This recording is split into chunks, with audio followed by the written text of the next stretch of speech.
اعوذ باللہ من الشیطان الرجیم بسم اللہ الرحمن الرحیم ارأیت الذی یکذب بالدین فذلک الذی یدعو الیتیم ولا یحض علی طعام المسکین فویل للمصلین الذین هم عن صلاتهم ساہون الذین هم یراؤون ویمنعون الماعون۔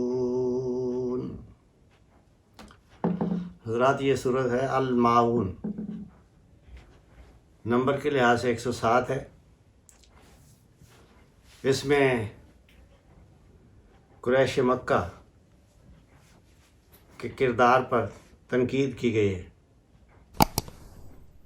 وہ خانہ کعبہ کے متولی تھے، سرپرست تھے، لیکن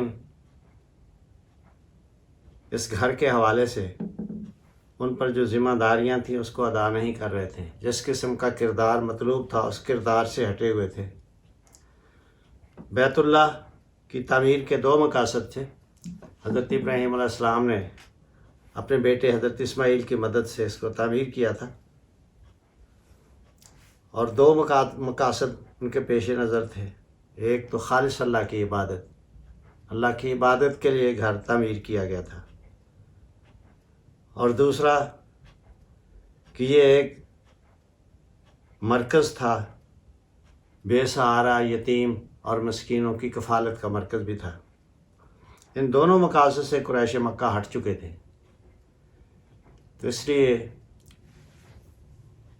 ان پر سخت تنقید کی گئی ہے کہ وہ اپنے آپ کو بیت اللہ کا متولی سمجھتے ہیں، لیکن اس کے لیے جس کردار کی ضرورت تھی وہ تو ان میں سرے سے ختم ہو گیا۔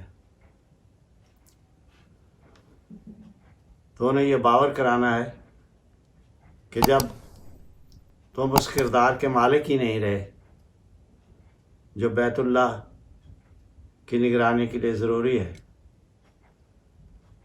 تو اب تمہیں اس وقت کا انتظار کرنا چاہیے جب تمہیں اس سے ہٹا دیا جائے گا۔ وہ وقت قریب آ رہا ہے۔ تو پہلی آیت دیکھیں، ارأیت الذی یکذب بالدین، کیا تو نے دیکھا ہے؟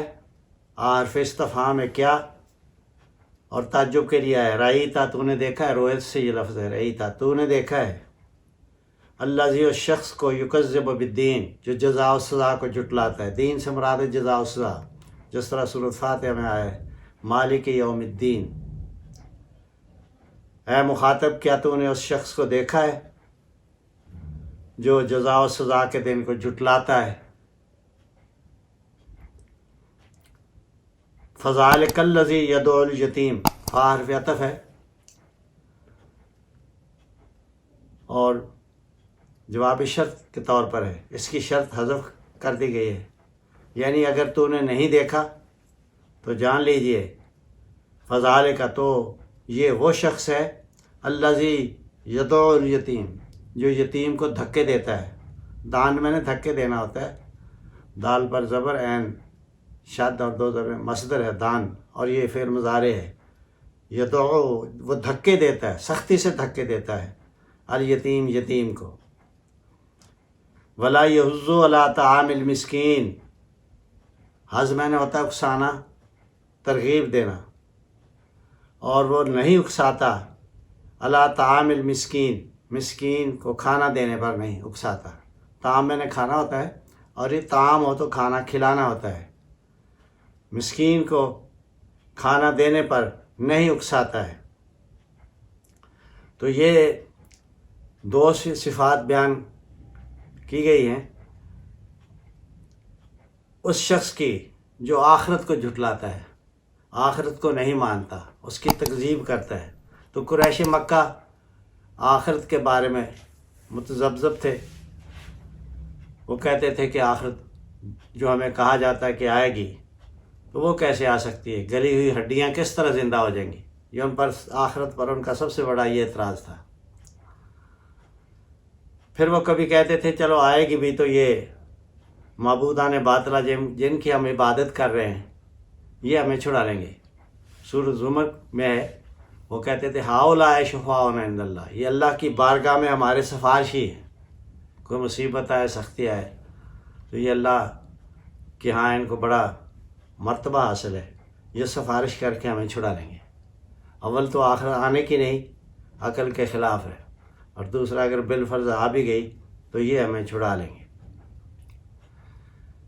تو اس طرح آخرت کو ماننا کہ ہمیں فلاں چھڑا لے گا، یہ آخرت کو نہ ماننے کے مترادف ہے۔ اس طرح کی آخرت کو ماننے کا کوئی فائدہ نہیں۔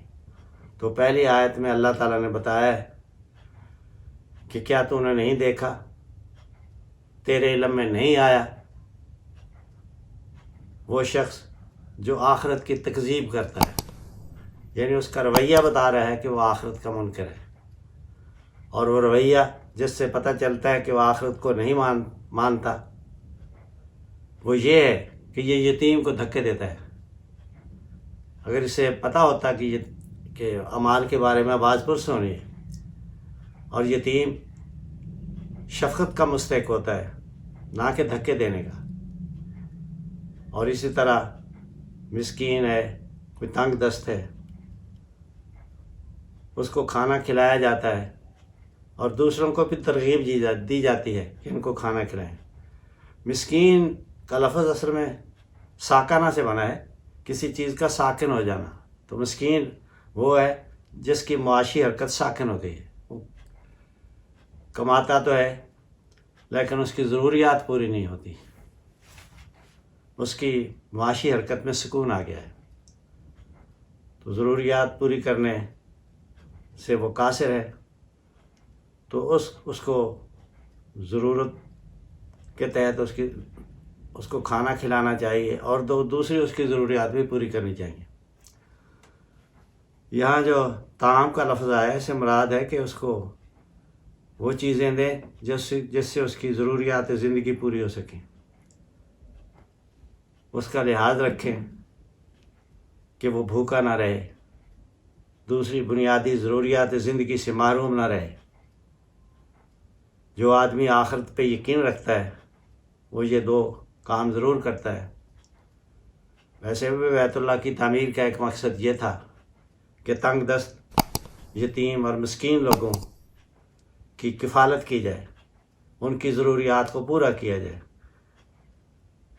گویا یہ مرکز تھا یتیموں، مسکینوں، تنگ دست لوگوں کی خدمات کا مرکز تھا کہ ان کی خدمت کی جائے، لیکن قریش نے ان کو بری طرح نظر انداز کر دیا تھا، اور اس کے مقابلے میں یتیم کو یہ دھکے دیتے تھے۔ اکثریت کا یہ کردار تھا، اور مسکین کو کھانا کھلانا تو الگ رہا، دوسروں کو بھی روکتے تھے کہ ان کو کھانا نہ کھلایا جائے۔ اگلی آیت کے اندر کو فویل للمصلین، ویل پس ہلاکت ہے ان نمازیوں کے لیے۔ مصلی نماز کو کہتے ہیں، صلاۃ نماز ہے، مصلی نماز پڑھنے والا جمع ہے مصلین، ایسے نمازیوں کے لیے ہلاکت ہے۔ الذین هم عن صلاتہم ساہون، جو اپنی نمازوں سے بے خبر ہے۔ ساہو میں نہ بھول جانا، ساہی بھولنے والا، ساہی کی جمع ساہون ہے، جو اپنی نمازوں کو مقصد کو بھول گئے، نمازوں سے بے خبر ہے۔ ان نمازیوں کے لیے ہلاکت ہے جو اپنی نمازوں سے بے خبر ہیں، یعنی نماز کے مقصد سے غافل ہیں کہ نماز کا مقصد کیا ہے۔ نماز بے حیائی اور برے کاموں سے روکتی ہے، خلوص پیدا کرتی ہے، خدا اللہ کے ساتھ تعلق کو مضبوط کرتی ہے، اور نماز کی روح ہے خلوص، کہ خالص اللہ کی رضا کے لیے پڑھی جائے، اور پڑھتے ہوئے نماز دھیان اللہ کی طرف رہے کہ میں اللہ کی بارگاہ میں کھڑا ہوں، اور رسول اللہ صلی اللہ علیہ وسلم کے طریقے کے مطابق پڑھی جائے۔ تو اس لیے ہمارے مفسرین نے یہ سب چیزیں لکھی ہیں کہ جو نماز سے غافل ہونے کا مطلب ہے کہ نماز کو وقت پر نہیں پڑھتا، نماز کے مقصد سے غافل ہے، نماز کو رسول اللہ صلی اللہ علیہ وسلم کے طریقے کے مطابق نہیں پڑھتا، وقت پر نہیں پڑھتا، پابندی کے ساتھ ہمیشہ نہیں پڑھتا، ادھر ادھر اس کا دھیان ہوتا ہے، اللہ کی طرف دھیان دینے کے بجائے ادھر ادھر اس کا دماغ مصروف رہتا ہے، تو یہ نمازوں سے غفلت کا نتیجہ ہے۔ مشرکین مکہ بھی نماز پڑھتے تھے کیونکہ انہیں پتہ تھا کہ یہ ان کے باپ ابراہیم نے یہ گھر اللہ کی عبادت کے لیے تعمیر کیا تھا، تو وہ شرک کرتے تھے، اللہ کی بھی عبادت کرتے تھے، ساتھ ہی بتوں کی بھی عبادت کرتے تھے، تو یہ شرک ہے۔ نماز ان کی یہ سورۃ انفال میں اللہ تعالیٰ نے بتایا ہے وما کان صلاتہم عند البیت الا مقام و تصدیہ۔ مشرکین مکہ کی نماز بیت اللہ کے قریب یہ تھی مقا، وہ سیٹیاں بجاتے تھے، و تصدیہ، اور تالیاں پیٹتے تھے، تالیاں بجاتے تھے، آوازیں نکالتے تھے، تالیاں بجاتے تھے نماز میں۔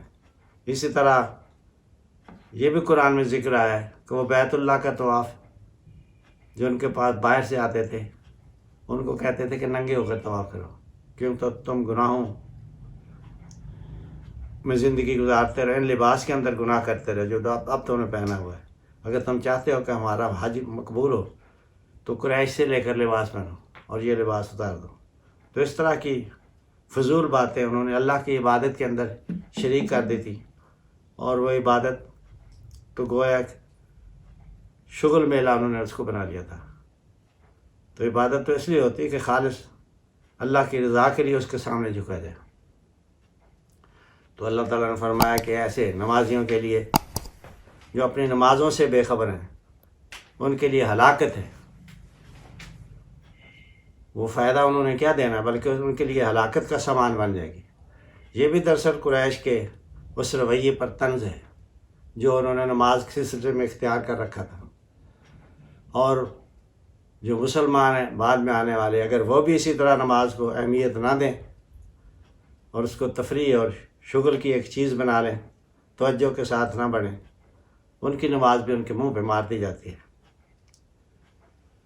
اور اگر نمازوں سے بے خبری کی تشریح اللہ تعالیٰ نے فرمائی ہے الذین ہم یراؤن، نمازوں سے بے خبر وہ لوگ ہیں جو اپنی نمازوں میں دکھاوا کرتے ہیں، یعنی اللہ کی رضا کے لیے نہیں پڑھتے، کسی دوسرے شخص کو دکھانے کے لیے پڑھتے ہیں کہ لوگ کہیں دیکھو کتنا عبادت گزار ہے، کتنی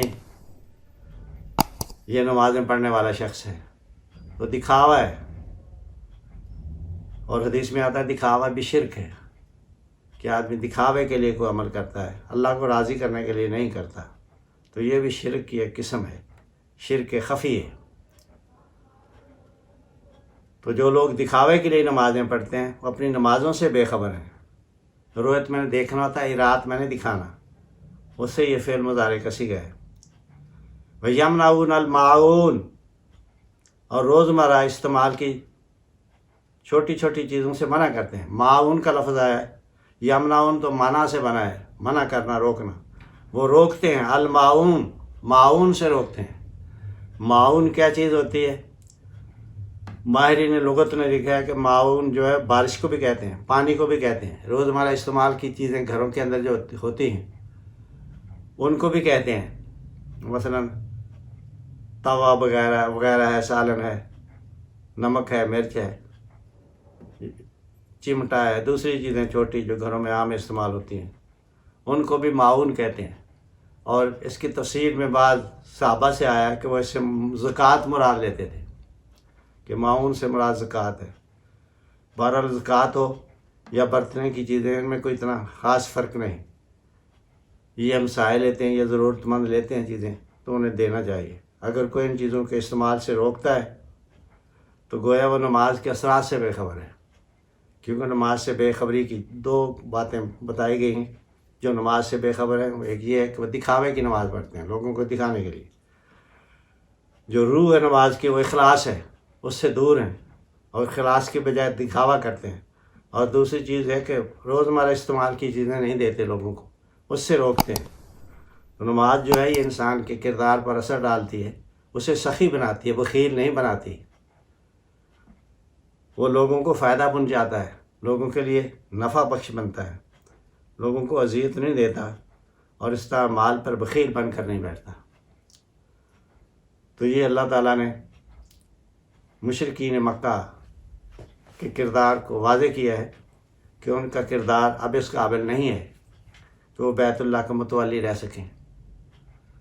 اب ان کے زوال کا وقت بالکل قریب ہے، اور مسلمانوں کے لیے بھی تنبیہ ہے کہ اس طرح کا کردار اختیار نہیں کرنا چاہیے۔